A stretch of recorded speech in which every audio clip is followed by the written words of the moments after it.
And former Australian Prime Minister and President of the Asia Society Policy Institute, Kevin Rudd, joins me now. Prime Minister, I remember this well. You know, it was back in 2008 when you did something that was historic. You presented an apology to Indigenous Australians for past wrongs. 12 years later, this is happening. What has changed in Australia in relation to how Aboriginals are treated? Well, the apology in 2008 helped turn a page in the recognition by white Australia about the level of mistreatment of black Australia over the previous couple of hundred years. And some progress has been made in closing the gap in some areas of health and education between Indigenous and non-Indigenous Australians. But when you see actions like we've just seen with Rio Tinto, in this willful destruction of a 46,000-year-old archaeological site, which even their own internal archaeological advisors said was a major site of archaeological significance in Australia, you scratch your head and can only conclude that Rio Tinto really do see themselves as above and beyond government and above and beyond the public interests shared by all Australians. And we heard in Angus's report, that some of these sites, the notion of destroying some of these sites for a coal mine or whatever, that it's like destroying a war cemetery to Indigenous people. Why are Indigenous voices not being heard the way they should be? And let's be honest, coal won't. That's not going to be a thing in 20, 30 years. And meanwhile, you destroy something that's been there for 30,000 years. Why aren't they being heard? Well, you're right to pose the question because when I was Prime Minister, I began by acknowledging Indigenous people of this country as the oldest continuing culture on Earth.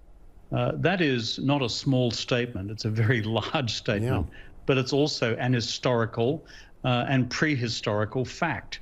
And therefore, when we look at the architectural and the archaeological legacy of Indigenous settlement in this country, we have a unique global responsibility to act responsibly.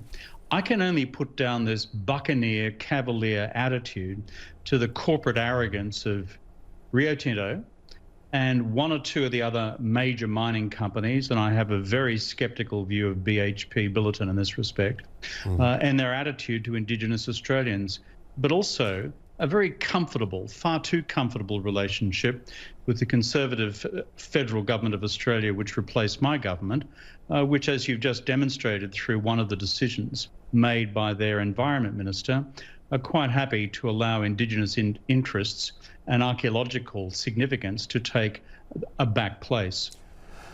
Yeah, as I said, I remember 2008 well when that apology was made. It was such a significant moment for Australia and Australians. I mean, I haven't lived in Australia for 25 years, but, have attitudes changed in recent years in Australia, or changed enough when it comes to these sorts of national treasures and appreciation of them? Has white Australia altered its view of Aboriginals, Aboriginal heritage enough? I think the national apology and the broader processes of reconciliation in this country, which my government took forward from 2008 onwards, have a continuing effect on the whole country, including white Australians. And what is my evidence of that? The evidence is that when Rio Tinto, in their monumental arrogance, thought they could just slide through by blowing this 46,000-year-old archaeological significant ancient caves to bits, even, let me call it, white Australia turned around and said, this is just a bridge too far. Even Conservative members of Parliament in a relevant parliamentary inquiry scratched their head and said, this is just beyond the pale.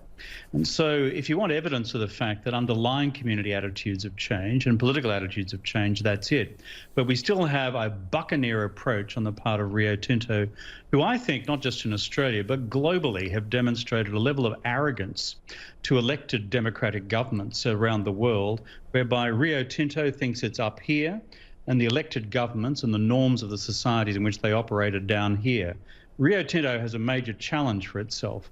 as do other big miners like BHP Billiton, which is to understand that they are dealing with the people's resource and they are working within a framework of laws which places an absolute priority on the centrality of the Indigenous heritage of all these countries, including Australia. As should be the case. Good to get you on, Kevin. Former Australian Prime Minister Kevin Rudd. Such an important issue, short-sighted gains. Appreciate it, Kevin. Thank you. Good to be with you.